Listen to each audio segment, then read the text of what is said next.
Samajwadi party के राष्ट्रीय अध्यक्ष अखिलेश यादव बेवर क्षेत्र में एक शोक संवेदना कार्यक्रम में पहुंचे। यहां उन्होंने शोक संवेदना को व्यक्त किया, जिसके बाद वे पत्रकारों से भी रूबरू हुए। यह जो तस्वीरें हम आपको दिखा रहे हैं, तस्वीरें समाजवादी पार्टी के राष्ट्रीय अध्यक्ष अखिलेश यादव के आगमन की तस्वीरें हैं। यहाँ पूर्व पैक्सफीड चेयरमैन तोताराम यादव के बेटे अनुज की पत्नी का निधन हो चुका है, जिसकी शोक संवेदना व्यक्त करने के लिए समाजवादी पार्टी के राष्ट्रीय अध्यक्ष यहां पहुंचे थे। तस्वीरों में आप देख सकते हैं किस तरीके से यहां पूर्व पैक्सफीड के चेयरमैन तोताराम के आवास पर समाजवादी पार्टी के राष्ट्रीय अध्यक्ष पहुंचे और यहां उन्होंने शोकाकुल परिवार से वार्ता की, दुख की घड़ी में धैर्य रखने की बात कही। इतना ही नहीं, उन्होंने परिवार के साथ हर संभव साथ रहने का भरोसा भी दिलाया। में डूबी है, क्या कहेंगे? भारतीय जनता पार्टी बेईमानी का जश्न पहली बार नहीं मना रही है। ब्लॉक प्रमुख के चुनाव रहे हों, जिला पंचायत के चुनाव रहे हों, विधान परिषद के चुनाव थे और पिछला विधानसभा का चुनाव और ये नगर निकाय के चुनाव, भारतीय जनता पार्टी ने सब सीमाएं लांघ दी हैं और जो कुछ कर सकते हैं बेईमानी। ये जश्न भारतीय जनता पार्टी के लिए वो है जिसमें संदेश दे रहे हैं कि लोकतंत्र ऐसे ही खत्म किया जाता है। लोकतंत्र को खत्म करके जश्न मनाना इस देश के लिए दुर्भाग्य है, प्रदेश के लिए दुर्भाग्य है। उदाहरण के लिए मैनपुरी, आप पत्रकार साथी वहीं के हैं और जितने भी साथी बैठे हैं वो करीब से चीजों को समझते हैं। एक भारतीय जनता पार्टी ने उदाहरण दिया है, पूरे देश में कहीं ऐसा नहीं हुआ होगा जिस तरह से मैनपुरी में मतगणना की गई है। सुबह से शुरू हुई मतगणना और अगले दिन खत्म हुई मतगणना। सुबह शुरू हुई और अगले दिन मतगणना खत्म हुई, तो सोचिए कितनी तैयारी थी बेईमानी की। जो उन्हें रिजल्ट देना था अंतोगत्वा उनके अधिकारियों ने वही परिणाम दिया। जिलाधिकारी से कई बार हमारी बात हुई है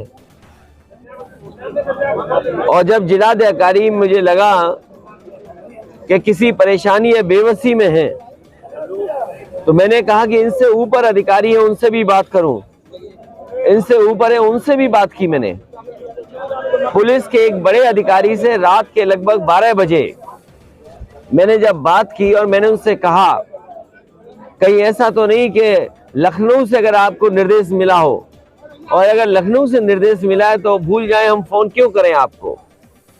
अगर निर्देश मुख्यमंत्री का है कि मैनपुरी को हराना ही हराना है तो हम क्यों बात कर रहे हैं आपसे। आखिरकार विपक्ष किससे उम्मीद करेगा काउंटिंग के दिन?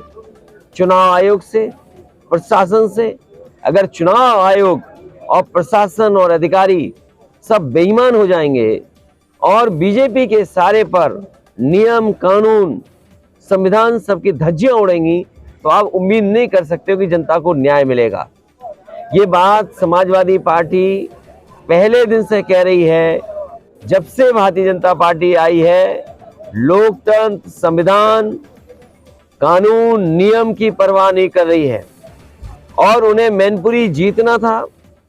मुख्यमंत्री के निर्देश पर न केवल मैनपुरी बल्कि उत्तर प्रदेश में जगह जगह आप जानकारी कर लें जहां से शिकायतें आई हैं, और गोरखपुर मुख्यमंत्री के खुद के जिले में तो कमाल की शिकायत आई है कि जितना वोट पड़ा उससे 1 लाख ज्यादा वोट गिन गया।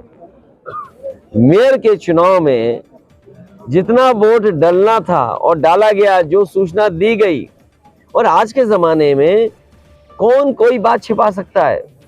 मैं आपसे जानना चाहूं कि मैनपुरी में वोट कितना पड़ा, वार्डों में कितना पड़ा, आपको पता है? गिना कितना गया पता है आपको? वार्ड कौन जीत रहा है, किसका समीकरण है, कौन वोट पाया है? भारतीय जनता पार्टी ने पिछली बार जो जनता ने जन समर्थन दिया उसका बदला लिया है। आगामी 2024 के जो बदला लिया है, लोकतंत्र में जनता से बड़ा कोई नहीं है।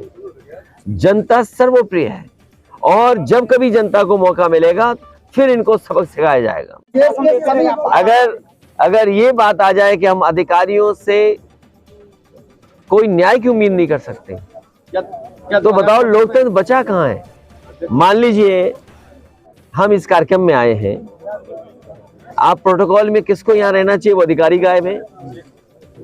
सोचिए आप, अभी मैं गया था बेबर, मैंने देखा वहां पर जिन्हें मौके पे होना चाहिए वो है ही नहीं। आखिरकार क्यों जनता से बचते घूम रहे हैं? वो जानते हैं कि सामने आएंगे तो जनता का गुस्सा का सामना करना पड़ेगा। क्या कर्नाटका रिजल्ट देखने के बाद कांग्रेस से गठबंधन की उम्मीद की जा सकती है? गठबंधन की अभी बातें मत करो, अभी बहुत लंबी लड़ाई है। कर्नाटक में मोदी जी ने, अमित शाह ने और देश के तमाम भाजपा नेताओं ने रोड शो किए और वो उसके बाद भी उन्हें करारी शिकस्त मिली। क्या देखते हैं लोकप्रियता को लेकर? देखिए मोदी जी की लोकप्रियता को लेकर क्या कहते हैं? भारत के लोग और आम लोग कभी नफरत को पसंद नहीं कर सकते, बंटवारे को पसंद नहीं कर सकते। ये जो मिली जुली संस्कृति है हमारी आपकी, अलग अलग जाति धर्म के लोग हम जो मिल करके रहते हैं, हमारा समाज वही गुलदस्ता है जहां हर जाति धर्म के लोग मिल के रहते हैं, उसको ठेस पहुंचा रहे थे। ये बीजेपी के लोग नफरत बांट रहे थे, नफरत को हराया कर्नाटक के लोगों ने, और हमारी तो पढ़ाई हुई है वहां पर। और कर्नाटक के लोगों ने जो संदेश दिया है, एक बड़ा संदेश दिया कर्नाटक के लोगों ने। केरला स्टोरी जैसी इसके बाद फिल्म बनेगी योगी स्टोरी। देखने को मिली कि AIM से काफी कड़ी टक्कर मिली है समाजवादी पार्टी जो MY फैक्टर पे चुनाव लड़ती है। एक काम करिए, आप दोबारा रिजल्ट देख लो। आप ये सही है कि कुछ जगह बहुत सारे लोग ऐसी ताकतें हैं और हमेशा काम करेंगी, उनको शिकायत ये है कि समाजवादी पार्टी को इतना परसेंटेज वोट क्यों मिल रहा है। इसलिए मैं कहना चाहता हूं कि आज भी साजिश करने वालों के बाद भी समाजवादी पार्टी का जो वोट परसेंटेज है वो कम नहीं हुआ। लेकिन चाहे टाउन एरिया हो, नगर पालिका हो और मेयर के चुनाव में भी समाजवादी पार्टी का वोट बढ़ा है। तो जो लोग साजिश कर रहे हैं वो षड्यंत्र इसलिए कर रहे हैं कि समाजवादी पार्टी मुकाबले में है। अध्यक्ष जी, जब मेयर के चुनाव में आपने और डिम्पल जी ने लगातार रोड शो किए और देखने को मिला कि आप लोगों की जो लोकप्रियता थी जिसके चलते रोड शो सफल भी दिखे, लेकिन परिणाम जो आए उसको कैसे देखते हैं आप? क्या कहना चाहते हो उन परिणामों को कि मेयर के 17 के 17 चुनाव उनने जीते? देखिए, हालांकि कुछ अखबारों ने ऐसी बात लिखी है जो मैं नहीं कह सकता हूँ। एक अखबार है उसने ऐसी समीक्षा की है जो मैं नहीं कह सकता हूँ, क्योंकि मैं पॉलिटिक्स करता हूँ, पॉलिटिकल पार्टी से बिलोंग करता हूँ, वो बात नहीं लिख सकता हूँ, ना कह सकता हूँ।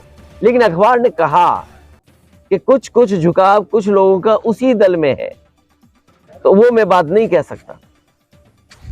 इसलिए हमें लौट करके अपनी बुनियादी सवालों को फिर उठाना पड़ेगा, और वो बुनियादी सवाल वही है कि पिछड़ों को हक मिले, दलितों को हक मिले, मुसलमान भाइयों को हक मिले। अध्यक्ष जी, कर्नाटका में जो हुआ है, कर्नाटक देखो बीजेपी के लोगों का झूठ, उनका रोड शो क्या हुआ। ये बीजेपी के लोग सबक सीख करके आए कर्नाटक से, और यही रिपीट होगा और प्रदेशों में। जिस तेजी से सपा का वोट प्रतिशत बढ़ रहा है, क्या बीजेपी के लिए हताशा है? 24 में उनको ये लग रहा है कि आगे जो भविष्य है वो खतरे में है, और दिल्ली की सरकार इतनी बेईमानी के बाद, इतनी अधिकारी कर्मचारी शासन प्रशासन लगाने के बाद, तब भी समाजवादी पार्टी का परसेंटेज वोट नहीं कम कर पाए। क्या मैनपुरी के मामले में कोई रेट वगैरह दायर की जाएगी?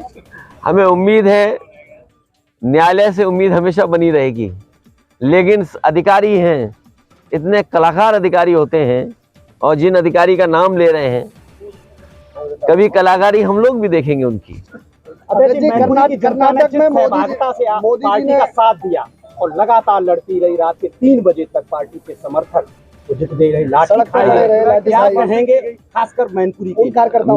मैं कार्यकर्ताओं का धन्यवाद देता हूं और उन सभी कार्यकर्ताओं का आभार प्रकट करता हूं और बधाई भी देता हूं कि जिन्होंने रात दिन कोई परवाह नहीं की और लगातार समाजवादी पार्टी कैसे जीते मनोबल बढ़ाते रहे, जोश में कमी नहीं आई। मुझे पूरा भरोसा है कि समाजवादी पार्टी के कार्यकर्ता और संगठित होंगे और इस चुनाव से सबक सीख करके और इस तरह के लूट से, बेईमानी से और अधिकारी कर्मचारी जिस तरीके से बीजेपी के एजेंट और कार्यकर्ता बन के काम कर रहे हैं, उससे सबक सीख करके नई रणनीति बनाएंगे और नई रणनीति बना करके ही इनसे मुकाबला किया जा सकता है। कल अगर सभी परिवार का कोई सदस्य अगर यहाँ मौजूद होता तो शायद परिणाम कुछ और होते। देखिए ऐसा नहीं, हम ही रहते, तुम कहते हैं हम ही कहते, झगड़ा कराते हम। अरे मैंने डीएम और उनसे कई बार पूछा और एक बड़े अधिकारी से पूछा कि अगर ये लखनऊ वाले अगर ये कह रहे हैं कि परिणाम यही हो बीजेपी वाले जीते, तो मुझे फोन पे बता दो आप। लेकिन उनकी बातों से लगा कि लखनऊ वाले नहीं चाहते थे यहाँ से समाजवादी पार्टी जीते। कर्नाटक में मोदी जी ने, अमित शाह ने, उनसे भूल जाइए, आप अधिकारियों से संपर्क रखते हो, आप पूछिए। के लिए सफाया वाला साल होगा। आपके साथ हैं, प्रशासन इस तरह की कार्रवाई आगे भी करेगा, इस तरह की रणनीति उनकी पहले भी रहेगी, किस तरह से निपटेगी? इसीलिए हमारे जितने भी एजेंट आए थे उनके पास कुछ न कुछ शिकायत थी। आखिरकार सबक क्या सीखा हमने? सबक क्या है इन रिजल्ट का? सबक क्या है इन चुनाव का? रामपुर है, वोट नहीं डाल देंगे आप। एटा में मुस्लिम इलाका है, उसमें वोट नहीं डालने देंगे आप। आपके बगल में मैं मिल के आया, चेयरमैन जीत गया, उससे कहा कि परिणाम मिलेगा, बैठो और बताइए क्या मिला बेवर वाले को बाद में। इसलिए और तैयारी तो पिछली बार लोकसभा में भी यही थी, जो इन्होंने चेयरमैन के चुनाव में किया, लोकसभा में भी यही तैयारी थी। आपने सवाल ठीक पूछा है कि अगर प्रशासन, अधिकारी मिलकर के इस तरह लूट करेंगे तो आप क्या करेंगे? इसका जवाब जनता देगी।